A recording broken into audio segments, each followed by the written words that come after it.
সাধারণ সম্পাদক অ্যাডভোকেট আহমদ চৌধুরী, আলীনগর ইউনিয়নের সুরক্ষা সাবেক চেয়ারম্যান, জেলা যুগ্ম সম্পাদক জনাব মামুন হোসেন মামুন সহ অসংখ্য ব্যক্তিবৃন্দ আমাদের মাঝে বসে রয়েছেন।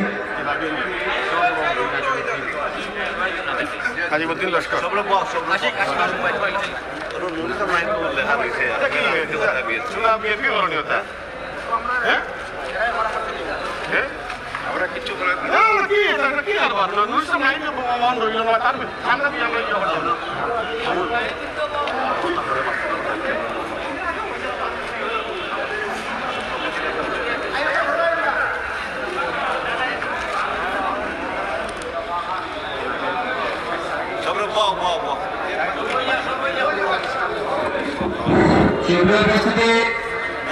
কি আপনারা আমাদের সামনে যে সবাই প্লিজ এখানে বসে পড়ুন। আমাদের অতিথির মধ্যে সিলেট বিএনপির অন্যতম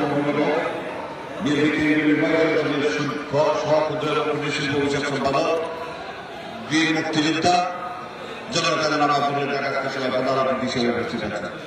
উপস্থিত আছেন জেলা বিএনপির সভাপতি নাজিমুদ্দিন লস্কর, সিলেট জেলা বিএনপির সংগ্রামী যুগ্ম সম্পাদক মামুন হোসেন মামুন,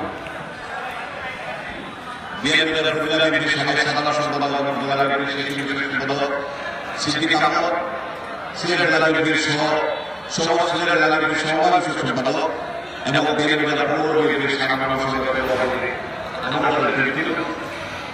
জয়নাল আহমদ সমাবেশের সম্পাদক সাবির আহমদ, আমাদের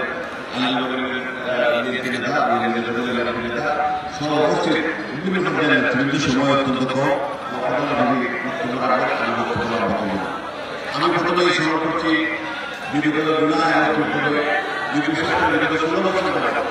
যারা আন্দোলন সংগ্রামে শহীদ হয়েছে তাদের শ্রদ্ধা রাখি, সম্মান রাখছি, আল্লাহ রাব্বুল আলামিনের যারা আহত হয়েছে তাদের সম্মান রাখছি, শ্রদ্ধা রাখছি, তাদের সুস্থ আমরা একটু কথা বলতে চাই।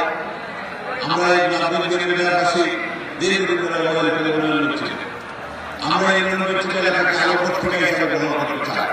কারণ বিগত ফ্যাসিস্ট সরকার যে মানুষটি ছিল সেই এলাকায় জীবনে কোনো কাজ করে না, কোনো কাজ করে না। এই চারটায় বাজারের রাস্তা কি ছিল এখানে এখন পর্যন্ত বিগত কয়েক বছর আমাদের মেয়ের পানিতে হাঁটু পানি নেবে গাড়ি করতে পারে এইভাবে কিন্তু একটা এলাকা করতে পারে। একটু আগে দেখে এসেছি গুলারা পর্যন্ত রাস্তা দিয়েছে, রাস্তাতে সাঁতার কাটা একটা পুকুরের অবস্থা খারাপ করা। এইভাবে যদি হয় এই ধরনের মানুষকে ভবিষ্যতে আমরা দিনে হিসেবে থুতু ফেলা আমরা থুতু ফেলে আমাদেরকে দিনে করতে ভুলে না লাগে।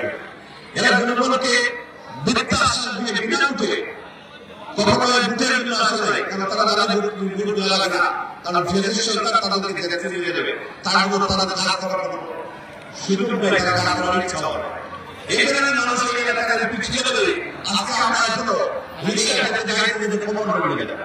আমরা এর থেকে পরিত্রাণ চাই। আমরা এই বাংলাদেশকে একটা সুন্দর বাংলা করতে চাই, একটা সুন্দর এলাকা হিসেবে করতে চাই। সেটা আমাদের প্রতিশ্রুতি দেব এবং এটার জন্য তাদের শিশুদের করতে পারে। ইনশাআল্লাহ আগামী নির্বাচনে আমাদের পুরোটা দেশের একটা কার্যক্রম যারা কিনা শিশুদের ইনশাআল্লাহ তারা বিজয় হয় এইগুলো কর্মীদেরকে আমরা আদর্শিক আলোকিত একটি নরেন্দ্র আমরা করতে চাই। শুধু তাই আপনাদের এলাকায় অনেক রাস্তাঘাটের প্রয়োজন আছে, ইনশাআল্লাহ রাব্বুল আলামিন যদি আমাকে সেই ক্ষমতাদের সেই সুযোগ দেন, আমি একজন প্রার্থী হিসেবে আমি যদি এই এলাকায় নির্বাচিত হতে পারি, আপনাদের সেই আশা আপনাদের সেই প্রত্যাশা আমি শতভাগ পূরণ করার চেষ্টা করব। সেই প্রতিশ্রুতি আপনাদের চাই। আপনাদের এলাকায় অনেক সমস্যা আছে, নদীবাঙ্গনের সমস্যা, উদাহরণের থেকে নদীবাঙ্গন এই নদীবাঙ্গন যদি না উদাহরণের এলাকায় চলে যাবে কিন্তু পানি উন্নতি করবে। এই ব্যাপারে আমাদের পদক্ষেপ নেওয়া উচিত। পাশাপাশি রাস্তাঘাটের বেহাল দশা এগুলোর জন্য আমাদের কাজ করতে হবে। আমি প্রতিশ্রুতি দিতে চাই আপনাদের সর্বদা আপনাদের পাশে রাখবো।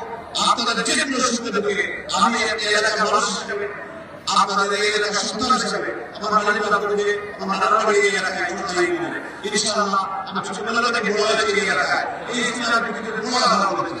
সুতরাং এই এলাকার মধ্যে আমাদের একটা আমার একটা সম্মান আছে, আমাদের আবেগ আছে। আমি সেই আবেগের জন্য ইনশাআল্লাহ আপনাদের পাশে সর্বোচ্চভাবে আমি থাকবো। আপনাদের সুখে দুঃখে যে কোনো সমস্যায় আমি আপনাদের পাশে থাকবো। সবাইকে ধন্যবাদ।